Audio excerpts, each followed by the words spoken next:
सर्वप्रथम कोजागिरी पौर्णिमेच्या सर्वांना हार्दिक हार्दिक शुभेच्छा। नमस्कार मंडळी, तर खमंग आणि खुसखुशीत या यूट्यूब चॅनलमध्ये तुमचं स्वागत आहे। तर आज आपण पाहणार आहोत लोकांसाठी अगदी अचूक पद्धतीने मसाले दूध कसं बनवायचं। मसाले दुधाचा मसाला बनवण्यासाठी सर्वप्रथम 7 ते 8 काजूच्या पाकळ्या आणि 7 ते 8 बदामच्या पाकळ्या तुम्ही इथं भाजून घ्यायच्यात। फार कडक नाही भाजायच्या, कसं भाजून घ्या त्यातला मऊपणा आपला निघून जाईल आणि छान रवाळ असा आपला मसाला तयार होईल। पिठी साखर आणि यामध्ये मी आता हे भाजलेले काजू घालते आणि यामध्ये मी हे भाजलेले बदाम घालते।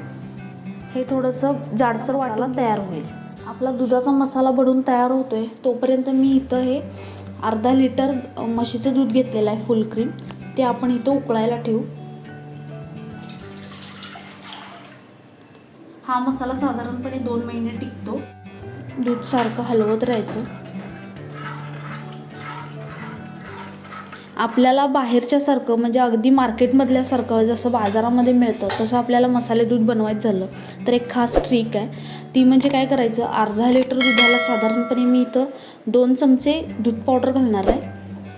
जो काही आपला मसाला दुधाचा बनवून घेतलेला आहे त्यामध्येही मी मिक्स करते आणि नंतर जसं जसं दूध आपलं छान उकळू लागलं की त्यामध्ये नंतर आपण हे घालून घेऊ।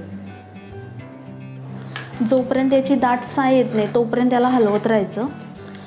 आपल्या दुधाला छान वास सुटलाय, म्हणजे आपलं दूध छान असं दाटसं उकळत आहे।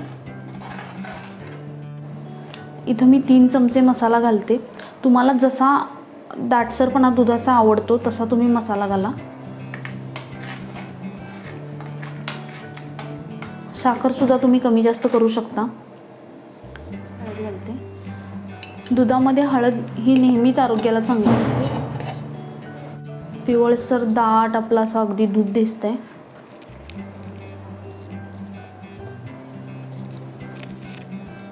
ह्याला थोडे आपण छान एक उकळी, तर या ठिकाणी तुम्ही पाहू शकता आपलं असं पिवळं धमक असं मसाले दूध बनवून तयार आहे। जर ही रेसिपी तुम्हाला आवडली असेल तर लाईक, शेअर आणि सबस्क्राईब करा। एकदा घरी नक्की ट्राय करून पहा। तुमच्या काही प्रतिक्रिया असतील तर नक्की कळवा। तर भेटूयात मग अशाच एखाद्या खमंग रेसिपीसोबत। तोपर्यंत नमस्कार।